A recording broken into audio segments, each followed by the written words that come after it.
But that does not prevent you from seeing this person as essentially equal before God, and possibly, and in fact probably, according to most of the hadiths about rich people and poor people, the poor person is probably closer to God than you are.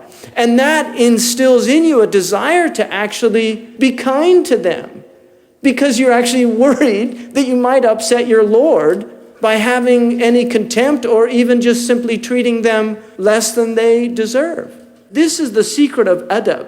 And that is why our tradition is a tradition of adab. And the adib in Arabic is the one who has mastered language. It's what they call a literary person. An adib is a literary person. Why? Because the adib is the one that puts words in their proper place. The adib is the one that learns language. And this is something that if you look at modern man and modern woman, we are a very degraded creature because we don't speak proper language anymore. I'm talking about English, Arabic, Chinese, Japanese, the whole lot of us. There's very few people on the planet that know how to actually speak properly, that really understand the mechanics of language and what words go in what order and for what purpose. And traditionally in the Muslim world, in Arabia at the time of the Prophet ﷺ, everybody knew how to speak. They didn't know how to write, they didn't know how to read, but they knew how to speak. And that's why when the Quran spoke to them, it spoke to them in their language. And so they knew what kalla meant. If Allah said kalla, sawfa ta'lamun, they knew exactly what kalla meant. When Allah said la ilaha, not la ilahun illallah. There could have been la ilahun illallah, but it was la ilaha illallah. So when Allah said la ilaha illallah, they knew exactly what that meant. When Allah subhanahu wa ta'ala said attaqullah, they knew what taqwa was. They understood what it meant. And this is something that's been lost. So he's talking to a person that has virtue and comportment, adab. In shi'ta an taskuna sami min ar-rutabi, if you really want to be exalted. Now this exaltation that he's talking about is not in the eyes of others. It's in the eyes of Allah subhanahu wa ta'ala. Because there are people that concern themselves with rank in the dunya. These are ahlul dunya. And one of the signs of Ahlul Dunya traditionally, I'm talking about in the Muslim world, one of the signs traditionally of the people of the dunya were people that concern themselves with those things that would ensure social ranking. They would ensure social ranking, that they would ensure that they would be upwardly mobile. And that was their obsession. Well, for the people of Akhirah, their concern was that they were internally upwardly mobile, not externally. That their standard of living was not increasing. They weren't concerned about their standard of living, but they were concerned about their standard of conduct with Allah subhanahu wa ta'ala. That's what they were concerned about. Were they living up to the standard that Allah had set for them? Because Allah has set a standard for humanity in behavior.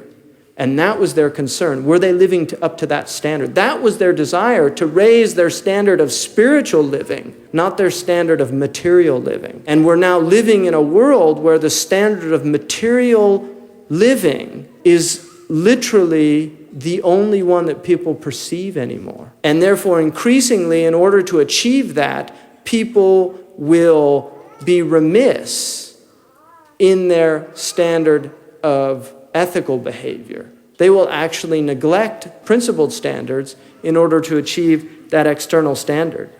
And then he says that وَتُدْرِكَ السَّبْقَ وَالْغَايَاتِ تَبْلُغُهَا مُهَنَّأً وَتَنَالَ الْقَصْدَ وَالْأَرَبِ. In order for you to be in this forefront, to outstrip, to go ahead, and to achieve the ghaya. And the ghaya is, traditionally, it originally came from a word which meant the flag, the standard. The idea of the standard bearer was always out front. And it became a metaphor for achieving an end. So a ghaya is originally a raya, a flag, but it came to mean to achieve an end. If you want to achieve this end and to reach it in this state of felicity and to achieve your goals and desires, then what is his advice? Taqwallah, taqwal ilah.